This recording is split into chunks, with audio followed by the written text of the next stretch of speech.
मी तुम्हाला प्रामाणिकपणाने विचारतो, जर पाकिस्तानमध्ये 23% हिंदू संपले, एक तर त्यांना मारून टाकलं, काही पळून आले, काही धर्मांतरित केले, ही वस्तुस्थिती खरी आहे. आणि जे जिवंत आहे हो ते नरक यातनं भोगतायत.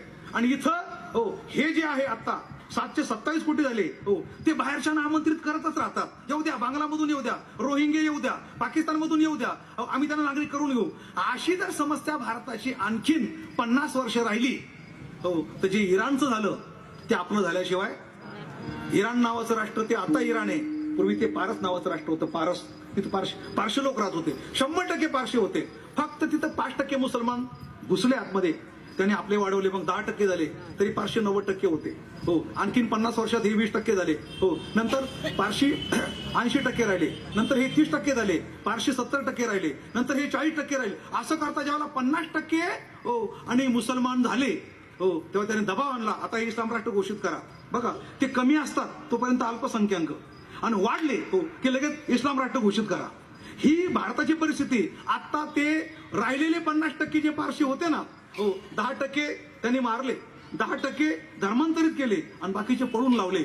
शिल्लक राहिलेले पारशी बोटीने वगैरे गुजरात मुंबईला पळून आले, तेवढेच फक्त शिल्लक राहिले. आता इराणमध्ये म्हणजे पारसमध्ये पारशी कोणी शिल्लक राहिलेला नाही, ते झालं इराण. आता फक्त इतिहास राहिला, एक था इराण, एक था पारस. आता राहिले. भारताचं काय? जर भारत आपण असे डोळे झाकून बसलो, पाकिस्तानमध्ये हिंदू संपले, भारतातले मुसलमान वाढत चालले हो, तर आणखीन या शतकामध्ये हो एक था हिंदुस्तान अशी वेळ यायला फार कालावधी लागणार नाही. मला असं म्हणायचंय हो, अरे राम मंदिर होणारच होतं, ते झालं हो, त्याच्यात आम्ही एवढे खुश नाही.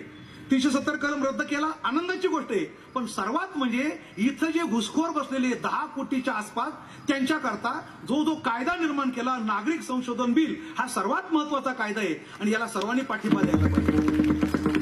कारण तो तुमच्या आमच्या सर्वांच्या अस्तित्वाचा प्रश्न आहे. अलग लक्षात, तो कायदा जर राबवला हो त्याच्याकरता कोणत्याही मुसलमानाला इथून जा म्हणायची गरज नाही. कारण हे 2 माणसं आहे ना हो, कोणत्या देवाने घडले मला माहिती नाही, कळले ना पण तुम्हाला कोणत्या देवाने घडले, त्याचं डोकं काय चालतं काय माहिती नाही. ही करून कायदा तयार केलाय हो. पाकिस्तानमध्ये शीख इथं येऊ शकतात, पाकिस्तानमध्ये पारशी इथं येऊ शकतात, अमेरिकेतले हिंदू भारतात येऊ शकतात हो, रशियामध्ये हिंदू येऊ शकतात. फक्त हो कडक कायदा असा आहे, जगातला कोणताही मुसलमान भारतात आता येऊ शकणार नाही, हा तो कायदा आहे. अलग लक्षात. कारण का? आमचे हिंदू तिथं अल्पसंख्याक आहे, आमचे हिंदू जगामध्ये अल्पसंख्याक आहे. तुम्ही काही जगात कुठं अल्पसंख्याक नाही, तुम्हाला भरपूर देश आहे. तुम्हाला अफगाणिस्तान आहे, तुम्हाला पाकिस्तान आहे, तुम्हाला बांगलादेश आहे, तुम्हाला इराण आहे, तुम्हाला इराक आहे. आमच्या हिंदूंना फक्त हिंदुस्थानच आहे. एवढा विचार करणारा जो माणूस या जगात जन्माला आला त्याचं नाव आहे नरेंद्र मोदी. अलग लक्षात.